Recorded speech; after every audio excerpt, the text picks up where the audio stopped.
New disturbing statistics reveal shocking levels of anti-Semitic views in the United Kingdom. Simon Barrett of Revelation TV joins us now from London. Simon, tell us about these statistics.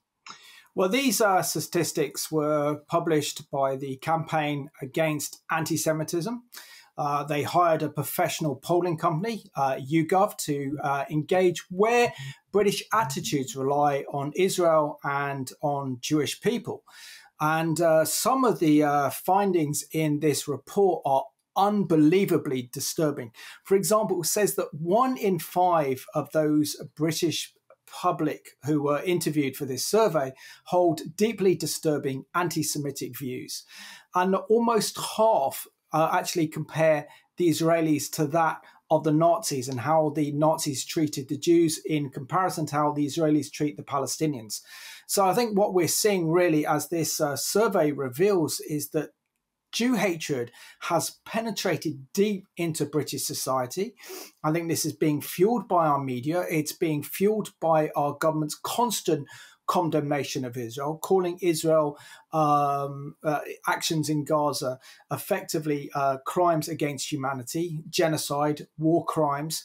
And then we also see the accusations as well that Israel is deliberately starving the Palestinians. And we see this famine narrative come to the fore. So effectively what we're seeing really is that Hamas are winning in their media strategy in the UK to turn the British public against Israel. And of course, the knock-on effect is this is having a serious repercussions on Jewish people and how they feel safe in this country. Well, that's the question. Do Jewish people feel safe in the United Kingdom anymore? Obviously, you are a person with your finger on the pulse of the Jewish community in Britain. How are they feeling right now? I think they're feeling very scared. They're feeling very intimidated. I mean, the fact is that if you want to go to a Jewish school in London, it's more like a fortress to get in. You have barbed wire fences. You have security guards at the front. Everyone has to go through a metal detector machine like you see at the airports to make sure that no one's carrying any knives or weapons into the school. It's like a fortress. We also see at Jewish community events, Jewish synagogues, there's always security outside, and that presence is growing.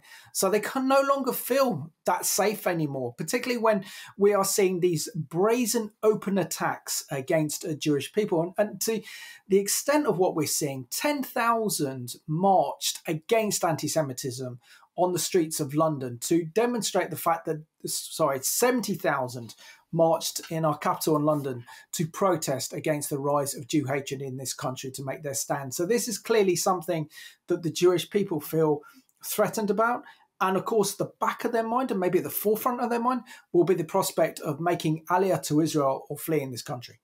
Well, obviously both you and I are students of the Holocaust. And, when we said never again, we almost said it more of a slogan, not that we'd ever actually have to do to stand up against a reemergent anti-Semitism. And if it did, I think we naively thought it'd be just some fringe elements. But the reality of the Jewish people from the UK to Australia, all over Europe, it's frightening. So what do you think, maybe in closing, the Christian response should be to the ostracization of the Jewish people in the UK? Well, firstly, we have to learn the lessons for the Holocaust. And that lesson is that what starts with the Jewish people never finishes with the Jewish people. So again, I think Christians have another opportunity, as Christians had in the 1930s, to stand with Israel, to stand with the Jewish people, and not make those same mistakes. The vast majority of Christians in Germany and Austria, with the rise of the Nazis, were silent. They didn't speak up. And what happened? Hitler came after them.